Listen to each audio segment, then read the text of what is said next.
One explosion of flavor is a perfect dish. That's what one of my readers said after making this chicken nanban recipe. Golden chicken hits tangy vinegar sauce and a mountain of creamy tartar. Let's cook. For a printable version of this recipe, visit my website, just Google chicken nanban Sudachi to find me. For this recipe, we're using 450 grams of chicken breast. Chicken breast fibers don't all run the same way, so start by laying it on a cutting board and splitting it into 3. Trim off the thick root end, then separate the section with that thin white line running across, and you have neat thirds. You notice each piece has its own grain direction. Now slice against the grain with a slight diagonal. Hold a knife perpendicular to the fibers, then lay it down a touch so each slice has a broad face. Keep the thickness even at 1.5 to 2 cm. Uniform pieces will save you from uneven cooking later. Take a fork and stab the surface of each piece lightly all over, then blot them thoroughly with paper towels. Sprinkle the chicken with salt and black pepper. We're seasoning the meat itself before any coating goes on. Time to dust with flour. Toast the chicken in a mixture of 3 tablespoons of cake flour or all-purpose if that's what you got, plus 1 tablespoon of cornstarch, shaking off any excess to leave just a thin coat. This first dry layer is crucial. It anchors the egg coating that comes next and builds that delicate shell that fries up crisp. Beat your 2 eggs in a bowl until the yolks and whites are fully combined.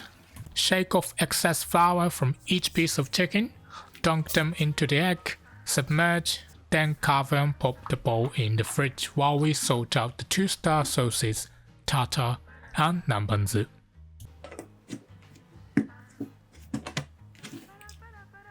While your chicken rests in the egg wash, let's make the tartar sauce. Finally dice about 1/4 of an onion and scrape it into a bowl of water to help tame the bite. Next we'll finally dice 1 small pickled gherkin or fresh cucumber and 1 hard-boiled egg. Into a bowl they go, along with 4 tablespoons of Japanese mayo, half tablespoon of lemon juice, 2 teaspoons of whole milk, 1 teaspoon of sugar, half teaspoon of ketchup, and a pinch of salt and pepper. Got pickle juice from your gherkin jar? You can replace half the milk and sugar with pickle juice for an extra layer of complexity. Thoroughly drain the onions and then add them to the bowl along with a sprinkle of dry parsley. For the mayo, ideally Japanese mayo like Kewpie is a great choice. But if not, you can use your regular mayo or try making my homemade Japanese style mayo. Whisk until creamy and taste test. As always, all ingredients and exact measurements for this recipe can be found in the description box below. If you want a shortcut, skip this tartar step and use a store-bought bottle. Then cover and refrigerate until serving. For the Nanbanzu, add 3 tablespoons of soy sauce, 3 tablespoons of rice vinegar or apple cider is fine, 2 tablespoons of sugar and 1 tablespoon of mirin to a small saucepan. If you want to try the very traditional version, skip the mirin and use a traditional 1:1 vinegar soy sugar ratio. And some restaurants in Miyazaki even blend half dark koikuchi and half light usukuchi soy sauce if you have them both. Heat on medium, stir to fully dissolve the sugar. Let it boil for 1 minute, then take it off the heat and add 1 dried red chili, which I split and de-seeded for a touch of heat. Let it cool to room temperature. Heat a deep pot of oil to 170 degrees Celsius. I'm using rice bran oil, but any of your usual neutral oil with a high smoke point is fine. Lift each chicken piece to let excess egg drip off, then gently drop them into the pot. Skin side down if your chicken breast has skin. Authentic chicken nanban uses only this egg coating, which creates its signature tender texture. If you crave that satisfying crunch anyway, you can dunk the egg coated pieces with a light layer of starch before frying. It's not authentic, but it does deliver textural contrast. Fry for about 3 minutes, and here's the hard part. Resist touching them for the first 60 seconds. You're looking for pale golden with vigorous even bubbling. If they're browning too fast, notch the heat down. Remove the chicken and let it rest on a wire rack for exactly 3 minutes.